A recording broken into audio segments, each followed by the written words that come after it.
I'm back from the Goodwood members meeting, which means I have actual real-life motivation to work on real-life cars. How novel. It's a shame my social battery is about as healthy as a 10-year-old Renault Zoe. Anyway, if you remember the last video, you will know that we took the dashboard out of this little car and we took the doors off. They're both quite big jobs, at least for someone like me, but today, I don't really have a plan. We're just going to start working, start stripping down and see where we get. I've got a few things to show you as well in the process, a few parts that I've got. But yeah, we will see where we get. I think more interior stuff is to start with, but we might start attacking all the stuff behind the dashboard as well, and maybe even the glass today. I don't know, we'll see where we get to. But first of all, we need to return to those doors.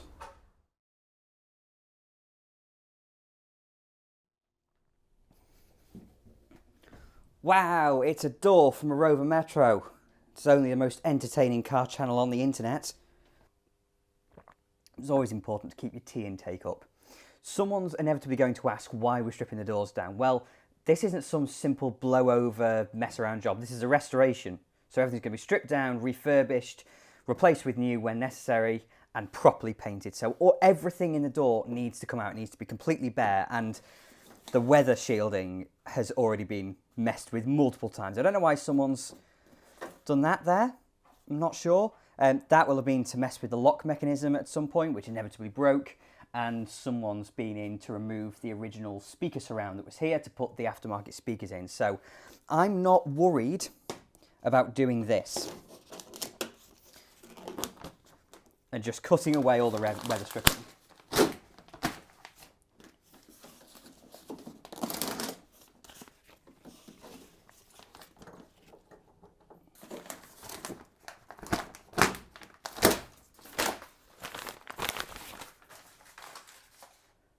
So now we can actually get to most of the door. We don't want to do the lock mechanism yet, because getting the door latch out means getting this window channel out. So the first thing we need to do is take the window out of the car. The service book says I should have removed the plastic weather sheeting carefully. We don't do that here. So those three bolts remove the window regulator, which sits below here, and then this is the glass channel, which apparently now should come out. So there you go.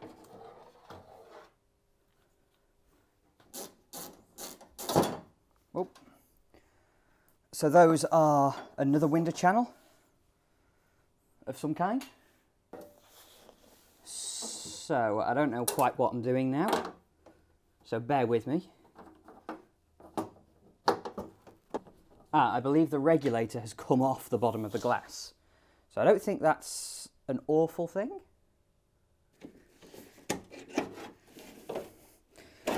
There you go.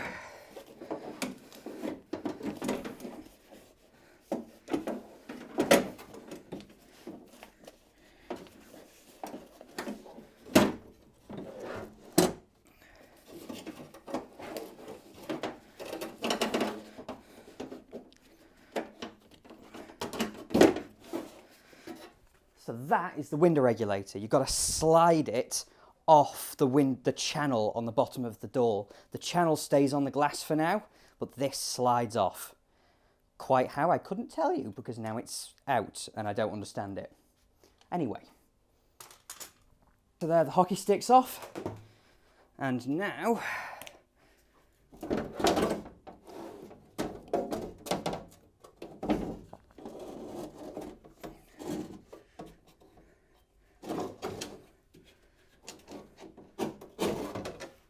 there's the glass. Very good. You're not going to be able to see much of this, but needs must, because in here is all the lock and the door handle mechanism and the latch as well. Now running down this side, you might be able to see it, I'm sure you probably can, is the window channel on this side. And this is why we had to take the glass out before we do the lock and the latch mechanism, because it requires the window channel to be removed. Sounds like a silly design, but even if they didn't do it on purpose, it's still a good thing, because it means the car is less easy to steal, I suppose. Sounds a little bit strange, but there we are. So first things first is a rod that goes through here. Again, you're probably not going to be able to see it, it'll be too dark, but there is a rod linking the latch to the door handle.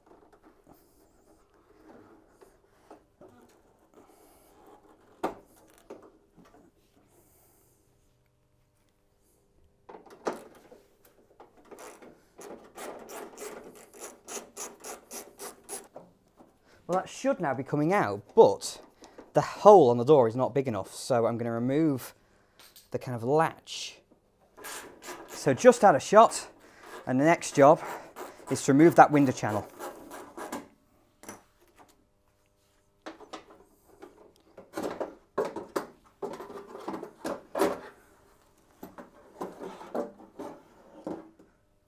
There you go.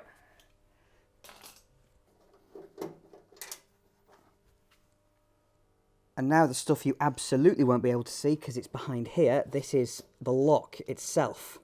So I'm going to need 2 hands, but we need to take the link rod off there. Then there's a C-clip there that then pulls off. You can see it moving, and then the lock just pushes out the front of the door.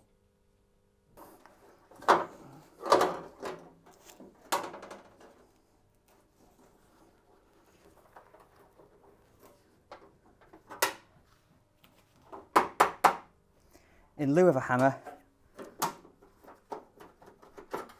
a ratchet will do.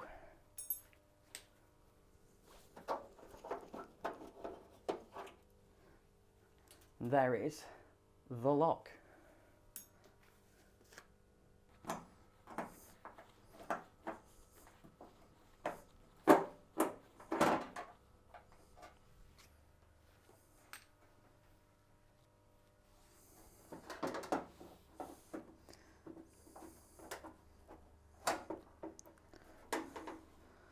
So this is the entire latch mechanism. That's the pin that goes up through the door that you press down when you're in the car to lock it and pull it up to unlock it.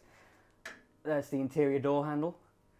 And so I will disconnect all this stuff like that.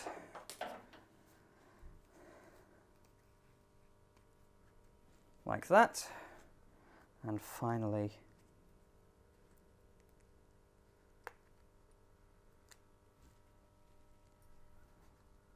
like that. The final things we can do on the inside of the door are to pull out the bellows for the wiring loom, and I should get my gloves.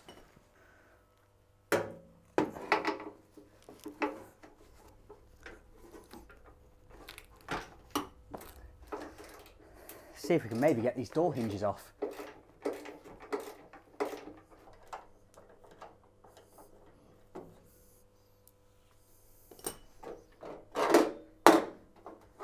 So there's a hinge and the plate that goes on the back.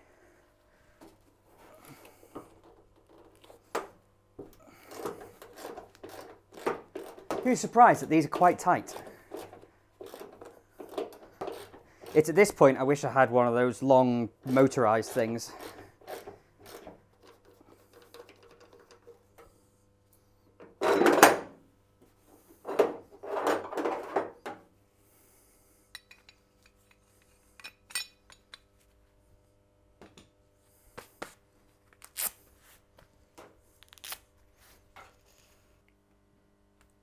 That is one Metro door pretty much stripped down. Does that come off? There you go.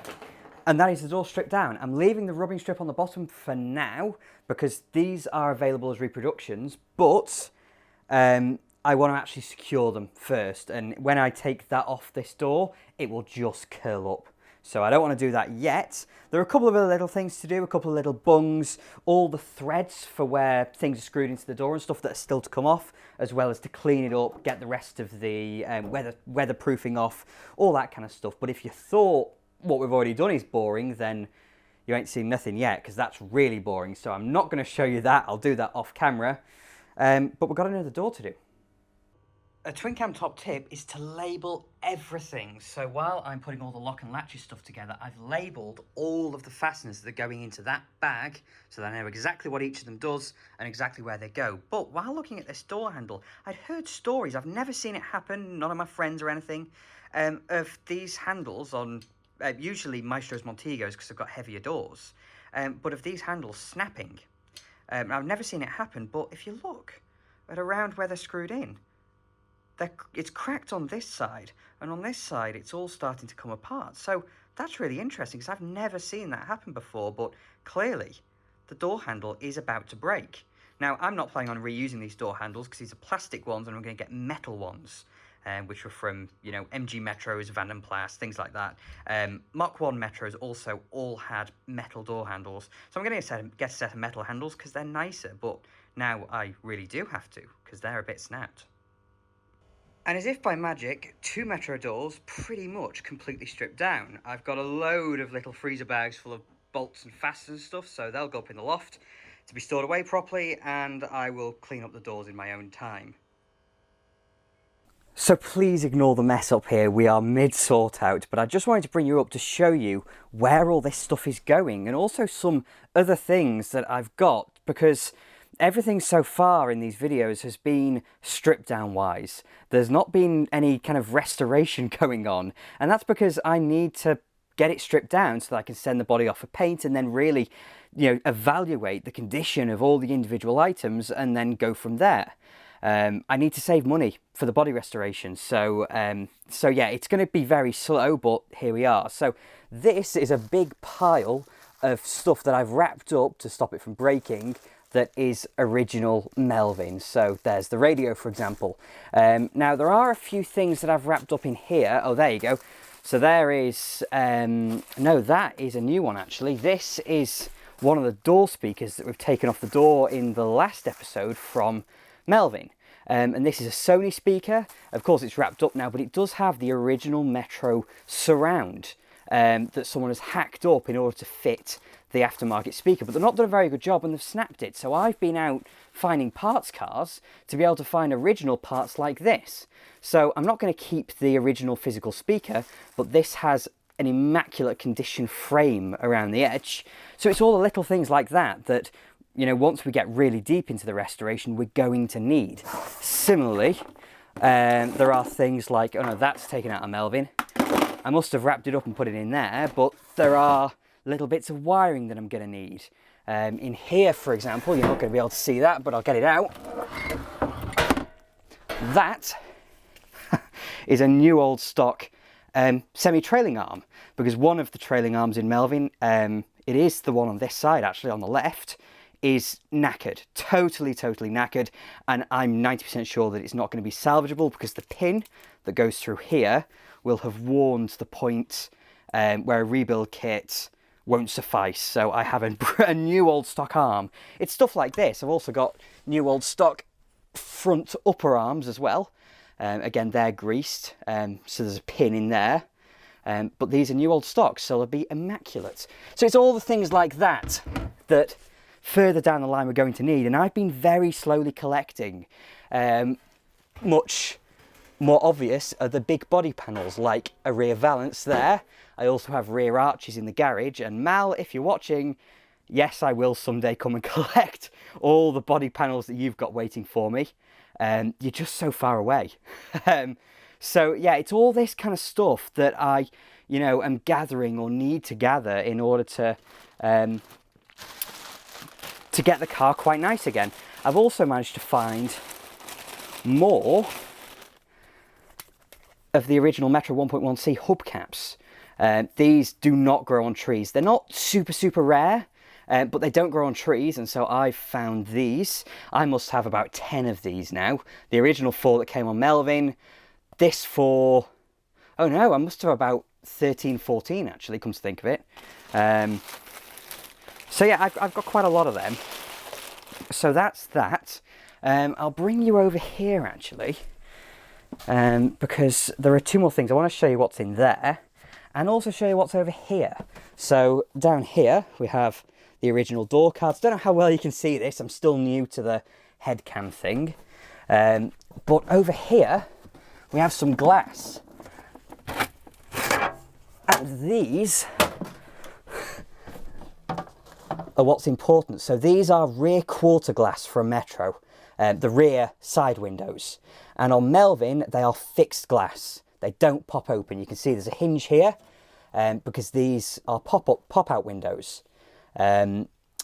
However, While earlier Metros were quite common with these, K-series Metros, or 88 onwards Metros should I say, were not very common with pop-out windows because they changed the catch from down here to up here. And that means that windows like these, well actually I had been told, I knew it was wrong because it's on the options list, but clear glass, i.e. no tint, with high catch, I was told by someone were never produced by Rover. That's how rare these are, that someone really into Metros thinks they don't exist. But they were on the options list, and I managed to find a set. They're not in perfect condition, the frames do need work, but hopefully they are salvageable, and hopefully they can go on Melvin. So that's a very rare addition, something I want to add to the car, to hopefully make it better. That's down there. This is why I'm bringing you up here, to show you things like that. And the final thing I'm going to show you is this here. So this, hopefully you can see that right, is an original K-Series Metro fabric mat set, as it says. Again, this is super rare. I pay far too much money for these, but there are a set of absolutely immaculate, never used in their box, fabric floor mats. And if you're doing a restoration, you've got to gather all the stuff that you can't find. So it's going to take a long time, not just for the mechanical components, not just for the bodywork, but also finding all the stuff like this. So there's a little taste of so far what I've managed to find. So with that out of the way, let's just see where we get to. I'm going to leave the boot on the car for the moment because I'm home alone and there's no one to give me a hand with taking it off, but there's so much that we can just take out of the car, like the jack and the spare wheel and all that kind of stuff that's just kind of lingering.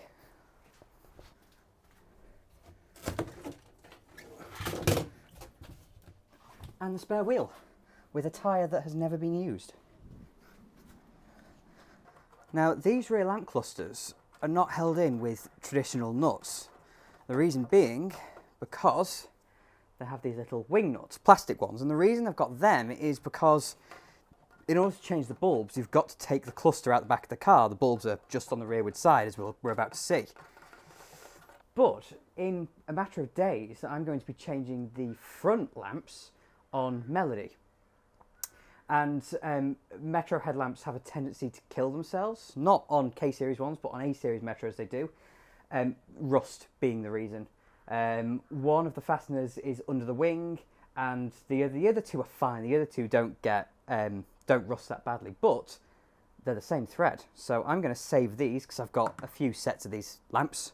I'm going to save those two wing nuts, and rather than put them away with the cluster, I'm instead going to use it for Melody. So there you go, there is a lamp cluster, and you see you do the bulbs on the back.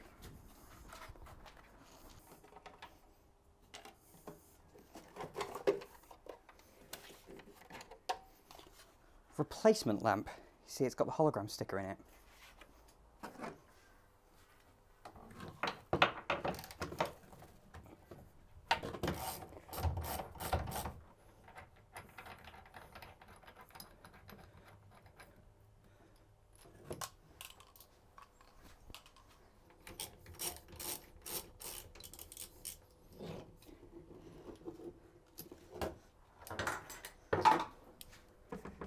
It's amazing how something seemingly so simple as seat belts can be so vastly improved between the Austins and the Rovers. I've not driven this car in coming up to 2 years now, well 18 months, and driving Melody, it's strange the different seat belts because they changed everything when they went to K-Series Metro. I don't quite understand how you can make the same car have 2 different types of seat belts. Why would you bother doing that? But I suppose it worked, because these K-Series Metros are just so far beyond.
Now, some plant pot's been in here before, and I think I know who it is. He won't be watching, but if in fact you are watching, you know who you are.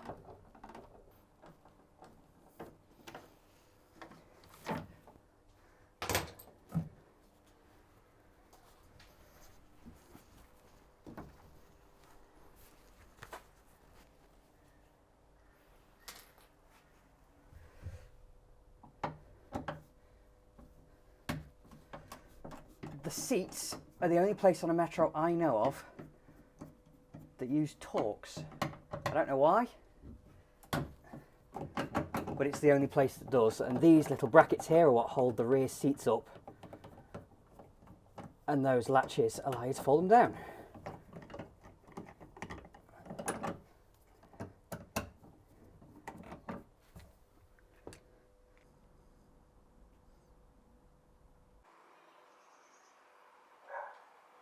When looking at those rear shelves and also this bit here, because under here is where the rear wiper motor would go, that's what the big bulge is for.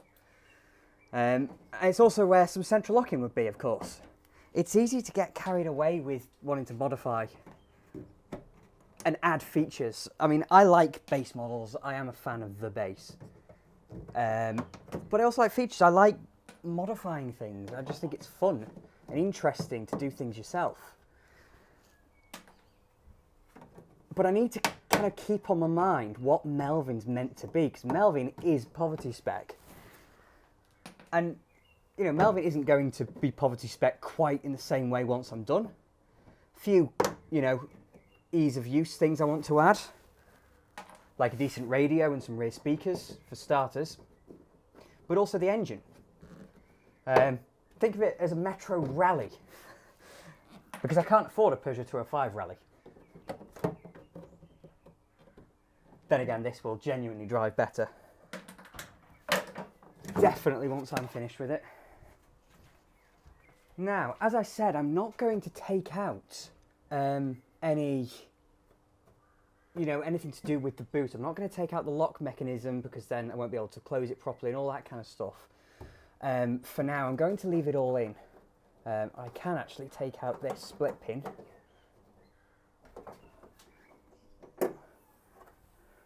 Rear wiper bung, that's coming out and never going back in. Not because I'm putting a rear wiper in, I'm not modifying like that, but I'm going to weld up the hole so it looks neater.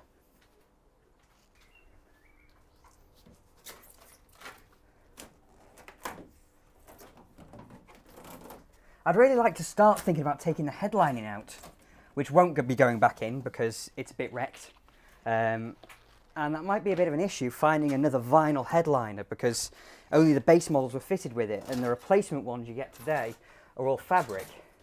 Then again, this car does have an aftermarket sunroof in it, which I want to keep. I want to keep the sunroof, of course. Whether I'm going to keep aftermarket or go for a new aftermarket one, I don't know. But I would like to take the headliner out today.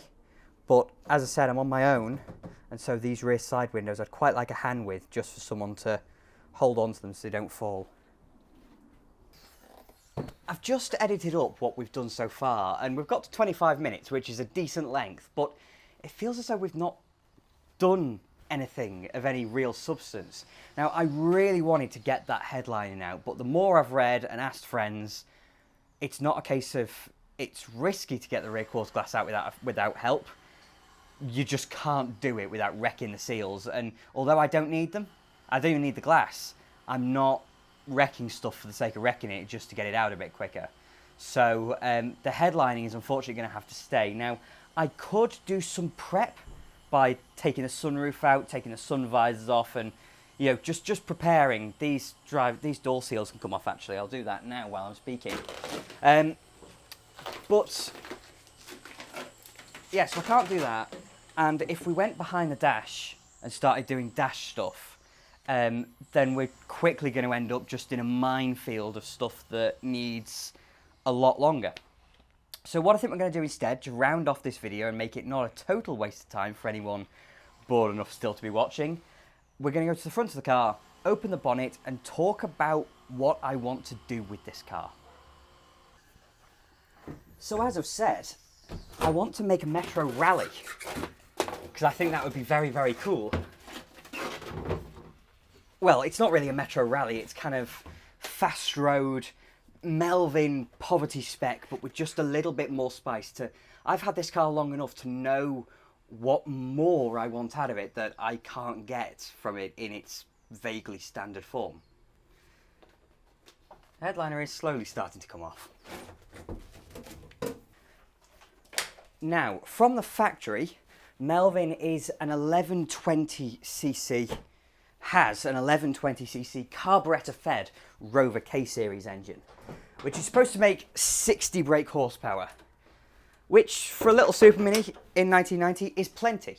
As I've said on multiple occasions, this would absolutely run rings around, you know, equivalent Fiestas, 205s, Novas, etc. But I want a little bit more.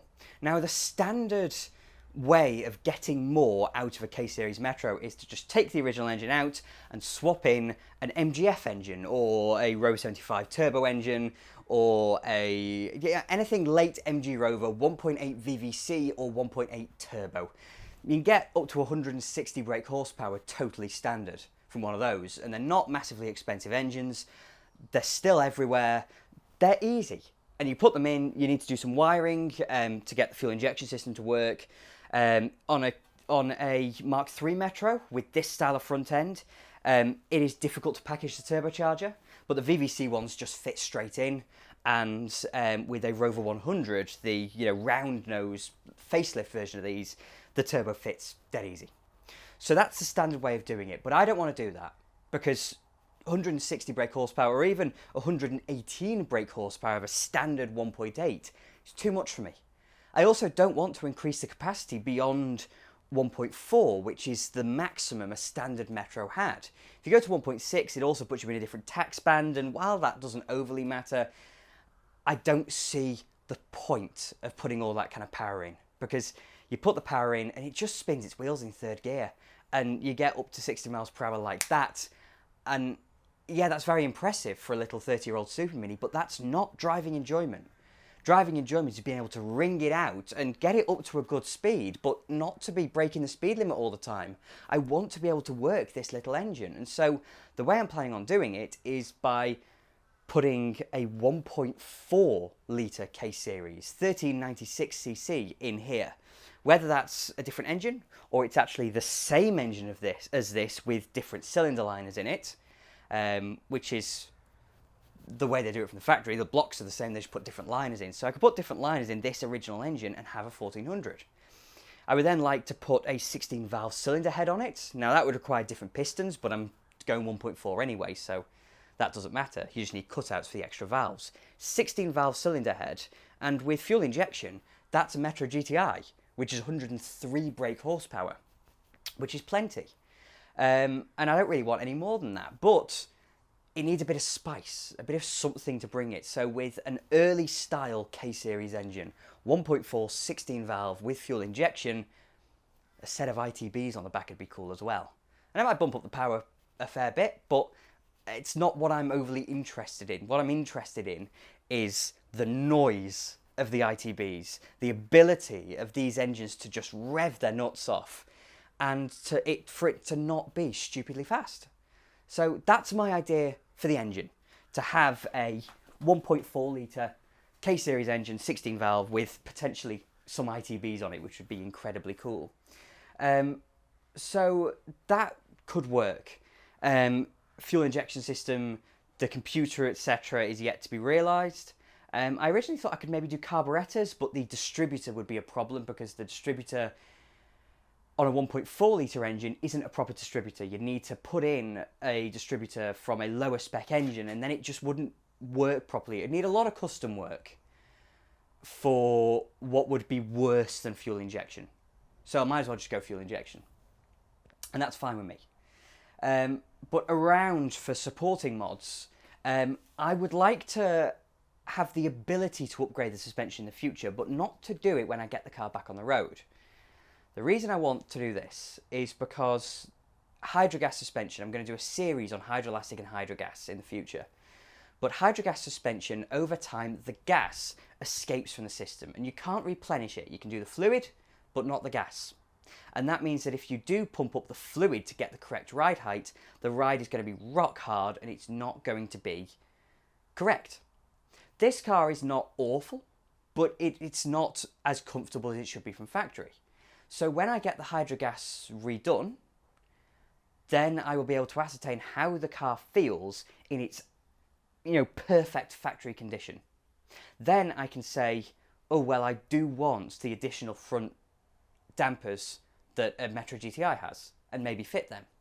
And I say, oh, I think it needs a front anti-roll bar, put a front anti-roll bar on. Maybe it needs a rear anti-roll bar, I could put a rear on.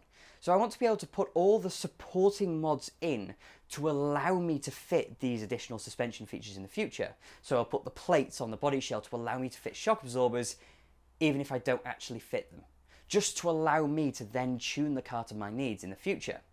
As for the brakes, I don't know what we're going to do. K-Series Metros all have virtually the same brakes, just with vented discs on the GTIs.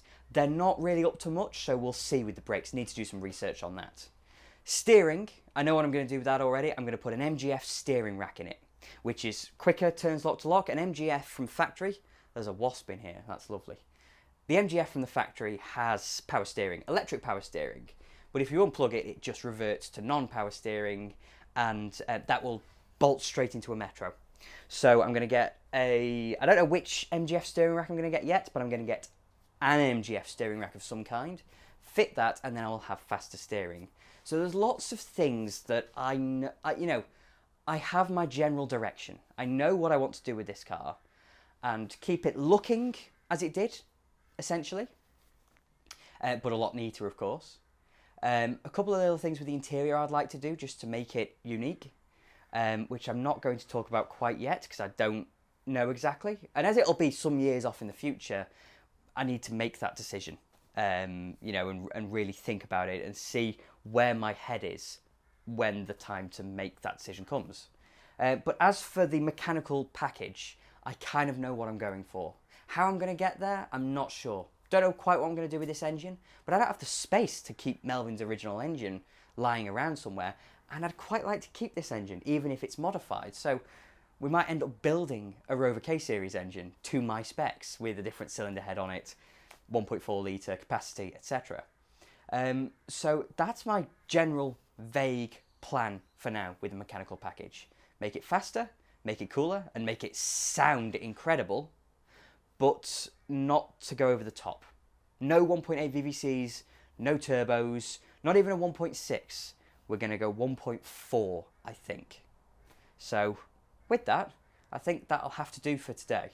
I would have liked to have done a little bit more, but trying to keep getting videos out and the size of my channel, etc., means I need to make more videos. And so I can't spend an entire week just on this when I need to go and write videos about other cars, other cool and interesting cars. So there we go. So that will do for now. In the next one, we will be attacking behind the dashboard and or doing the headlining. Because in a couple of episodes' time, I want to be starting to take subframes out, fuel tanks, the big underbody components that make the car actually run. We'll take the rear subframe out, the front subframe. We're going to take out the front subframe with the engine still in it, I think, because of height restrictions in this garage. But when that happens, you will see it. But for now, thank you very much for watching, and I'll have more videos coming along soon.